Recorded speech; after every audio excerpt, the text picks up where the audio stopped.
Kenapa mereka bisa sekaya itu, ya kan, $400.000 atau 7,5 M rata-rata per orang.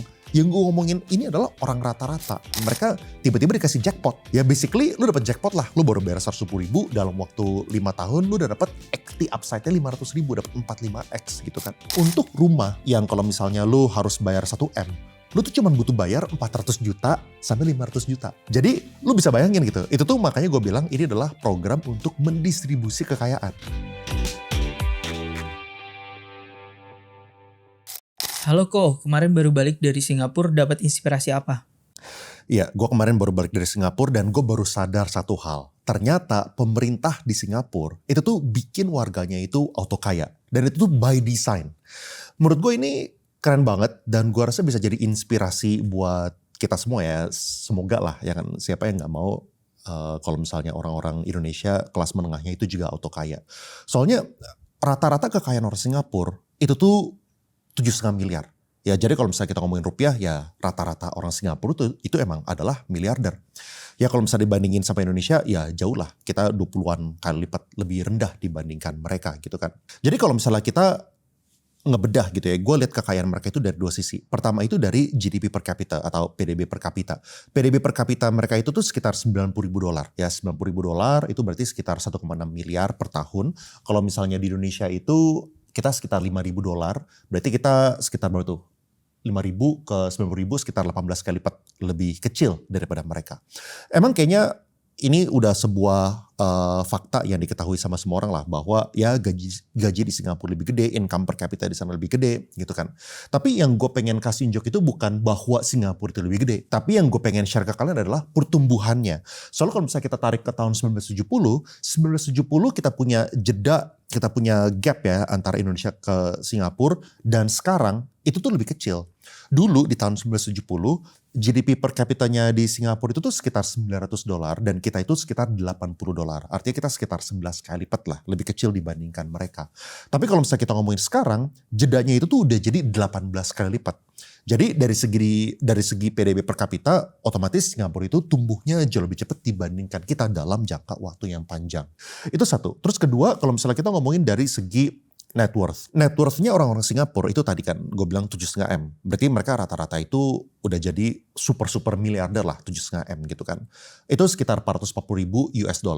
Terus kalau misalnya kita ngomongin mediannya itu sekitar $114.000 alias sekitar 1,9 M. Jadi rata-rata orang Singapura itu 7,5 M, mediannya itu sekitar 1,9 M. Oke, mungkin teman-teman ada yang belum clear apa sih perbedaan rata-rata dan apa sih perbedaan antara median gitu. Kalau misalnya kita ngomongin rata-rata itu artinya total kekayaannya asetnya orang Singapura dibagi dengan jumlah total populasi di Singapura gitu. Ini kita ngomongin adults only ya, orang-orang yang dewasa. Nah, angka itu sekitar 7,5 M. Tapi kalau misalnya kita ngomongin median itu artinya orang yang di tengah. Orang yang di tengah itu artinya kita urutin. Misalnya orang nomor 1, orang nomor 2, orang nomor 3, orang nomor 4. Jadi kita urutin dari segi kekayaan mereka. Orang misalnya dari 1 ke 100 kita ambil orang ke 50,51 gitu. Nah orang 50,51-nya ini itu yang kita ngomongin median. Median itu sekitar 1,9 M. Jadi emang median itu lebih rendah dibandingkan rata-rata. Dan ini true untuk segala negara ya. Mau kita ngomongin Amerika, mau kita ngomongin Indonesia, Singapura, Thailand, semuanya sama lah. Ya namanya orang kaya itu pasti bakal skew datanya itu ke atas. Nah, jadi itu yang bikin gue tanya sih, dua itu ya. Soalnya ya pengen cari inspirasi kan, kira-kira apa sih yang kita bisa pelajarin dari Singapura gitu. Dua itu, pertama kayak kenapa ya mereka punya GDP per kapita itu tumbuhnya bisa segitu cepatnya dan akhirnya mereka bisa jadi $90.000 per tahun dibandingkan kita 5.000. Terus kedua, kenapa mereka bisa sekaya itu ya kan $400.000 atau 7,5 M rata-rata per orang. Dan gue ngomong per orangnya ini bukannya berarti orang Singapura itu mereka lebih entrepreneurial, mereka itu tiba-tiba lebih jadi bikin usaha, mereka jadi pebisnis, bukan. Yang gue ngomongin ini adalah orang rata-rata. Orang rata-rata itu artinya ya kayak kebanyakan masyarakat kita, profesional, orang yang kerja, ya kan levelnya itu mungkin manajer, ya orang rata-rata itu kekayaannya 7,5 M gitu loh. Dan ya itu angkanya sekitar 25 sampai 30 kali lipat lebih gede lah dibandingkan kita, maupun dari segi rata-rata maupun dari segi mediannya. Tentu jawaban ini mungkin banyak orang juga udah banyak yang aware ya. Pertama, ya hal-hal yang klise lah yang semua orang udah tahu. Mereka dari segi korupsi, mereka menanggapi itu dengan serius. Ya mereka juga negaranya lebih kecil, jadi emang mungkin lebih gampang untuk manage. Terus juga dari mereka memiliki trade surplus. Tapi ada satu hal sih yang jarang dibahas sama orang, yaitu adalah HDB. Jadi HDB ini itu tuh dibangun dengan prinsip untuk membangun negara, menjaga kestabilan sosial, dan juga untuk mendistribusikan kekayaan. Nah ini mungkin banyak orang yang nggak tahu ya, kalian pikir HDB itu adalah pokoknya apartemen. Emang apa sih HDB kok? HDB itu adalah Housing and Development Board ya. Kalau misalnya di Indonesia mungkin gampangnya itu kalian bisa mikirin program 1 juta rumahnya pemerintah lah. Tapi ada dua prinsip yang berbeda menurut gue, program pemerintah Indonesia maupun yang Singapura.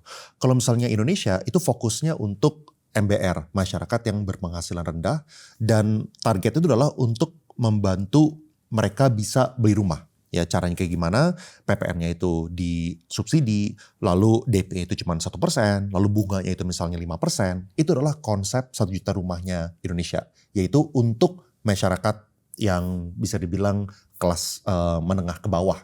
Bukan menengah bahkan, mereka lebih ke bawah gitu ya. Nah kalau misal di Singapura ini nih untuk affordability iya, tapi bukan cuma untuk affordability aja, tapi untuk mendistribusi kekayaan juga. Kayak tadi ya. Jadi bukan cuma supaya merekanya bisa beli rumah, tapi mereka supaya bisa mendapatkan capital gain. Dan capital gain itu benar-benar kerasa. Nah maksud gue itu apa? Jadi orang-orang Singapura itu tuh mereka bisa beli apartemen, namanya itu HDB, dengan subsidi. Dan subsidinya ini tentu nggak ada satu angka yang baku, misalnya kayak semua rumah kita kasih sekian persen diskon, itu nggak ada. Itu semuanya case by case ya, tergantung situasi, tergantung demand, tergantung lokasi, tergantung lu udah merit atau enggak, ya banyak lah intinya detailnya gitu ya. Tapi secara prinsip dari average rata-rata teman-teman yang gue di Singapura, orang-orang lokal gitu ya, mereka itu mendapatkan diskon sekitar 50% sampai 60%. Artinya apa? Artinya untuk rumah yang kalau misalnya lu harus bayar 1M, lu tuh cuma butuh bayar 400 juta sampai 500 juta. Ya, jadi lu bisa bayangin gitu. Itu tuh makanya gue bilang ini adalah program untuk mendistribusi kekayaan. Soalnya ini gue ada satu contoh ya yang lumayan spesifik. Ini gue coba cari apartemennya mungkin ya, supaya kalian bisa tahu gitu kira-kira gambarannya itu kayak gimana. Ya ini tempatnya temen gue nih, namanya Sky Park at Dawson. Jadi dia ini nih beli apartemen ini di tahun 2016. Di tahun 2016 dia beli 60 meter persegi, harganya itu 350 ribu Sing dollar. Terus besok sekarang harganya itu rata-rata dijual di angka 800 ribu sampai 880 ribu. Ya kita ambil rata-rata 850 ribu lah. Berarti udah ada capital gain sekitar 500 ribu dolar gitu kan. Dan cara bayarnya kayak gimana? Cara bayar itu menarik. Berbeda dengan kebanyakan developer-developer di Indonesia, cara bayar orang di Singapura itu di tahun 2016 dia bayar 5%. Lalu tahun 2020 itu waktu serah terimanya. Jadi dari 2016 sampai tahun 2020 dia cuma bayar 5% sampai apartemennya jadi. Waktu apartemennya jadi baru dia bayar lunasin menggunakan skema apa ya, kayak KPR-nya sana, tapi KPR-nya itu tuh bukan via bank tapi langsung sama developernya, yaitu sama HDB. Dengan bunga 2,6% selama 25 tahun. Jadi bunganya itu super rendah dan juga di fix ya, bukan floating rate selama 25 tahun gitu.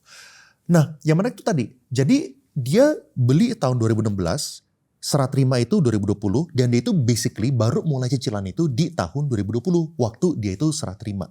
Artinya apa? Artinya dari tahun 2020 sampai sekarang, yaitu 2026, artinya kan dia baru nyicil 6 tahun gitu misalnya. 6 tahun dari 25 tahun, kalau misalnya harga itu 350 ribu, itu kan berarti bisa dibilang dia baru bayar 120 ribu dolar lah kira-kira gitu ya. Nah kalau misalnya dia baru bayar 120 ribu dolar, berarti kan walaupun rumahnya itu harga 350 ribu, tapi kan secara realita dia kan baru nyicil 125 ribu, ya kan? Soalnya kan baru 6 tahun, belum sampai 25 tahun.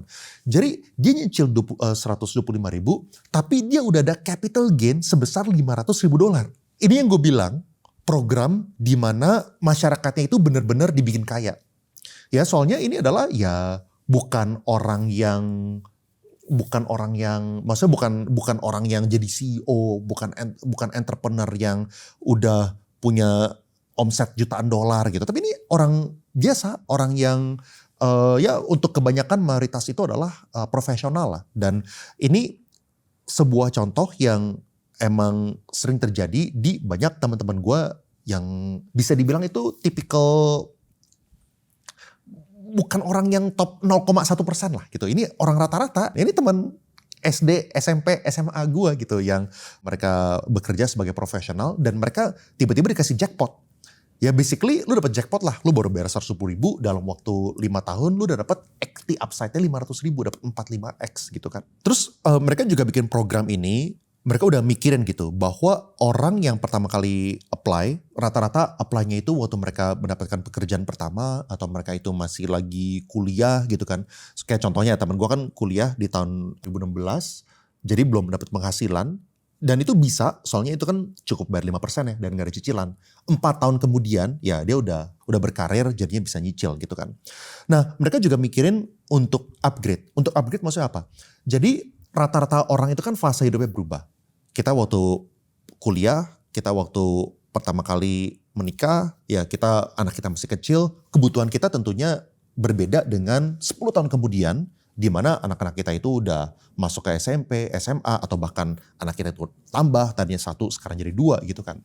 Nah mereka juga bikin limitnya itu tuh bukan 1, tapi per keluarga itu 2.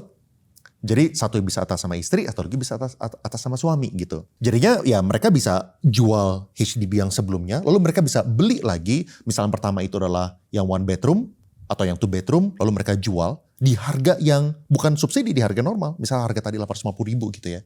Terus habis itu waktu mereka beli yang 3 bedroom atau 4 bedroom, mereka bisa beli lagi dengan harga yang subsidi. Jadi lu kebayangkan, mereka tuh bisa jual yang 2 bedroom di harga 850 ribu, lalu mungkin yang 3 bedroom sama 4 bedroom ini tuh harga subsidinya itu di 800 ribu juga. Dan mereka jadinya otomatis upgrade. Ya kan? Nah itu makanya otomatis ya jadi secara net worth kan orangnya kan jadi sangat kaya. Soalnya apa definisi net worth? Definisi net worth itu kan adalah jumlah aset yang lu punya, which is misalnya kalau misalnya properti, berarti kayak tadi kan, kalau misalnya properti itu bukan harga propertinya. Misalnya harga properti itu harganya 350 ribu dolar. Tapi kalau misalnya equity yang lu cicil itu 100 ribu, ya berarti equity lu adalah 100 ribu gitu. Intinya adalah aset plus cash kurangin hutang. Itu adalah lu punya kekayaan, lu punya harta gitu kan. Lu punya harta kan otomatis jadi meledak kalau misalnya kayak gitu. Nah terus mereka otomatis juga ada kondisi kedua. Kalau misalnya tadi kondisi pertama adalah orang yang pengen upgrade, kondisi kedua adalah untuk orang yang mau menyewakan. Ini kalau misalnya orang-orang yang mau menyewakan, ini kayak ada unlimited money glitch kalau misalnya kayak gitu kan. Dengan segala macam asterik lah. Tentu di sana tuh ada yang namanya MOP ya, supaya mereka nggak bisa meng-abuse sistem ini. Mereka pengen HDB itu dipakai dan dibeli oleh orang yang mau menggunakan. Jadi ada yang namanya minimum occupation period. Ya minimum occupation periodnya itu lu harus pakai 5 tahun. Atau lu harus pakai, sekarang lagi diomongin mereka pengen naikin minimum pakai itu 10 tahun gitu ya. Tapi intinya ada orang juga di sana yang setelah mereka melewati batas minimum occupation periodnya, kan orang tua mereka juga masih ada rumah. Ya kan? Ada aja orang yang tidak keberatan dan malahan senang untuk tinggal sama orang tua. Jadi kan HDB itu kosong. Nah HDB di sana gara-gara dikasih quote unquote diskon 50%, 60%, otomatis uang sewa yang mereka dapatkan itu tuh sangat cukup untuk bayar cicilan. Ya jadi lu bayangin, lu beli properti misalnya lu harus nyicil $1.500 per bulan gitu ya. Tapi lu bisa dapat uang sewa itu $3.000 per bulan. Gitu ya, dan otomatis lu dapat selisih gitu. Jadi lu bayangin gak sih kayak orang Singapura itu bisa dibilang, ya kan itu kan lu kalau misalnya tinggal sama orang tua, otomatis lu tuh dapat uang sewa secara gratis setelah lu kurangin bayar cicilan untuk bank. Ya kan, itu makanya gue bilang itu program yang luar biasa yang secara prinsip itu bukan cuman solving untuk perumahan doang, tapi mereka juga pengen membangun sense of belonging di negaranya dan juga pengen bikin warga-warganya otomatis jadi kaya. Ya itulah jawaban kenapa rata-rata itu orang-orang Singapura bisa memiliki 7,5 miliar. Sedangkan kalau misalnya di Indonesia ya kita tahu lah kalau misalnya namanya properti itu tidak mungkin cicilannya kita itu bisa dibayarin sama sewa. Jauh banget gitu. Ya kalau misalnya kita ngomongin misalnya rumah paling kita dapat yieldnya berapa sih? paling 2%, 3% gitu. Itu pun banyak yang gross. Gross kan kita masih harus potong occupancy rate, kita masih harus potong property agency fee, ya kan kita masih harus potong pajak gitu kan. Terus habis itu kalau misalnya apartemen paling 6%. Ya kan, sedangkan bunga floating kita berapa? Bunga floating kita itu double digit gitu kan, sekitar 10%. Ya jadi udah bayar bunganya aja nggak bisa. Boro-boro bayar bunga plus pokok gitu. Ya makanya ini sesuatu yang menarik lah programnya mereka. Oke, ini kemarin waktu tim itu lagi ngedit videonya, temen gue ada yang ngirimin satu artikel ya, ini menurut gue menarik banget. Yang ini bener-bener menunjukkan gimana pemerintahnya itu hadir untuk orang-orang Singapura dari yang paling bawah sampai yang paling atas. Ini kita lihat ya. Ini kalau misalnya teman-teman lihat, dari bottom 20%, 21 sampai 40, middle sampai ke yang atas, hampir semua lah ya, mayoritas itu kekayaannya itu dari properti. Dan kita udah bilang kan bahwa kalau misalnya properti di Singapura itu kena diskon 50-60% gitu. Jadi lu bayangin rumah lu yang lu nyicilnya itu 2M, 3M, 4M itu didiskon 40, 50, 60% sama mereka ya. Tentu orang pasti berbondong-bondong beli properti lah kalau misalnya kayak gitu. Pasti orang mau punya, orang dikasih diskon 50% gitu kan. Nah, dan kalau misalnya teman-teman tahu pun CPF itu juga programnya Singapura ya. Ini gue nggak mau terlalu jelasin di sini, tapi itu bisa dibilang mirip kayak BPJS-nya mereka lah, ya versi yang mereka lakukan gitu, yang gampangnya kayak gitu BPJS. Jadi intinya kalian bisa lihat yang di bottom 20% ya, 93% kekayaannya itu dibikin sama programnya Singapura, yaitu properti yang didiskon 50-an 60%. Sama CPF gitu. Yang 7%-nya itu baru yang lainnya gitu. Nah jadi dari yang paling bawah sampai yang ke atas ya kan, yang bottom 20%, 21 sampai 40, itu kombinasi antara properti dan CPF itu tuh tinggi banget dan terus menurun tambah dia kaya. Ya masuk akal kan, lu kalau misalnya tambah kaya, ya lu nggak butuh bantuan pemerintah lah, lu cari kekayaan sendiri gitu. Makanya bobot antara properti dan CPF itu tambah sedikit, tambah orangnya itu tambah kaya gitu kan. Ya ini sebuah fakta yang menarik. Mungkin teman-teman ada yang bilang gitu, ya kok tapi kalau misalnya dia 61% kekayaan dari properti, emang kenapa? Kan dia huni tempatnya, itu nggak bisa jadi cash flow juga, nggak bisa jadi duit juga gitu kan. Dan kalau misalnya dia jual, dia sekarang mau beli lagi kan, kalau misalnya udah rumah ketiga, rumah keempat, ya dia udah nggak dapet cuan kalau kayak gitu kan. Ya itu sih benar-benar juga gitu sebenarnya ya, kalau misalnya rumah yang ditinggalin ini nggak generating cash flow itu bener lah gitu kan. Tapi kan lu kalau misalnya cicilannya disetengahin, pasti itu bikin lu punya kapasitas daya beli buat beli apapun yang lainnya itu jadi jauh lebih tinggi gitu. Jauh lebih tinggi kan, kayak lu mau beli baju, lu mau beli apa jalan-jalan, lu pengen buat biaya anak sekolah itu buat anak les gitu kan. Tentunya kan uangnya jadi jauh lebih tinggi. Jadi ini menurut gue sebuah chart yang menarik dan bisa jadi inspirasi buat pemerintah kita atau yang pembuat kebijakan lah, gimana caranya pemerintah itu hadir dari yang paling bawah sampai yang paling atas, dan ya kan kelihatan gitu bahwa kekayaannya mereka itu diperhatikan dan orang-orang itu jadi kaya, mau dari yang paling bawah sampai paling atas ya, income-nya mereka jadi nambah gitu, mereka jadi pada naik level. Tapi emangnya semua orang bisa dapat kok? Ya emang mereka di sana itu pakai sistem undian bisa dibilang ya, dan undian itu otomatis untuk properti-properti yang di lokasi-lokasi yang prime itu bakal lebih sulit untuk didapetin dibandingkan lokasi-lokasi yang nggak gitu prime gitu kan. Ya kalau misalnya gue cari tahu rasio itu sekitar 20% lah orang yang bisa dapat untuk yang prime. Ya buat jackpot ya gede banget lah kan, ya kan 1 dari 5 orang itu bisa dapat lokasi yang prime. Dan kalau misalnya yang nggak prime itu tuh 50-60% itu bisa dapat gitu ya. Dan lu kan bukan cuma dapat 1 kali percobaan. Lu kalau misalnya nggak dapat, lu bisa coba lagi gitu kan. Ya otomatis chance untuk menangnya untuk orang-orang Singapura sangat besar lah. Tentu ada batas maksimal. Batas maksimalnya itu adalah bukan untuk orang-orang yang kaya gitu ya. Kaya dalam arti kata mereka dapat $14,000. Kalau nggak salah range itu sekitar 14,000 sampai 20,000 per bulan lah. Ya sekitar hampir 200 juta sebulan and above gitu ya. Itu tuh mereka udah nggak boleh. Tapi ya menurut gue kayak misalnya tadi kan waktu lu apply, Lu kan apply-nya bisa waktu lu lagi mulai pekerjaan atau waktu lu lagi mulai karir. Kebanyakan kan orang yang pertama kali mulai karir nggak langsung dapat segitu. Mereka mulai karir itu dari bawah, jadi mereka apply duluan, mereka dapat HDB. Lalu seiring berjalan waktu, kalau misalnya lu punya duit itu udah tambah gede, lu punya gaji itu udah jadi di atas $14.000 jadi 200 juta ke atas, ya itu masih nggak apa-apa. Soalnya kan lu udah ngunci duluan dari awal gitu kan.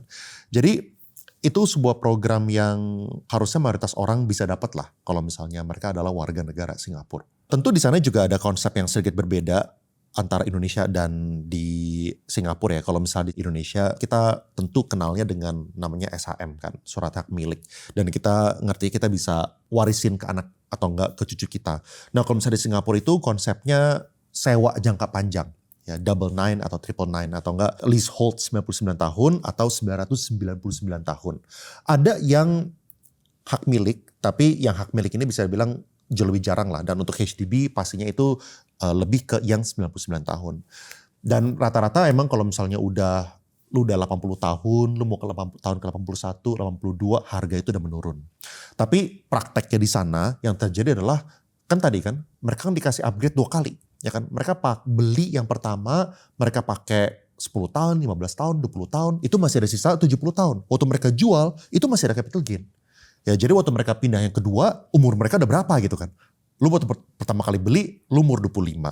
Lu udah pakai 20 tahun gitu kan. Lu pakai 20 tahun baru lu pindah gitu kan. Lu umur 45. Lu 45, lu masih ada 99 tahun gitu kan. Ya bersyukur umur lu sampai 150 tahun lah. Kalau misalnya umur 150 tahun ya lu mungkin waktu lu umur 151 lu kena depak gitu kan dari apartemen tersebut. Tapi kan most likely enggak. Most likely rumah yang kedua pun juga udah cukup untuk mereka pass it on to the next generation gitu. Dan banyak juga case-case di mana mereka itu tuh kena en bloc sale. Kena en bloc sale itu artinya apa? Artinya sebelum 99 tahun ini habis, ada developer dari asing, dari luar, itu tuh mereka pengen take over. Take over, dan kalau misalnya mereka take over, mereka tuh beli semua unitnya.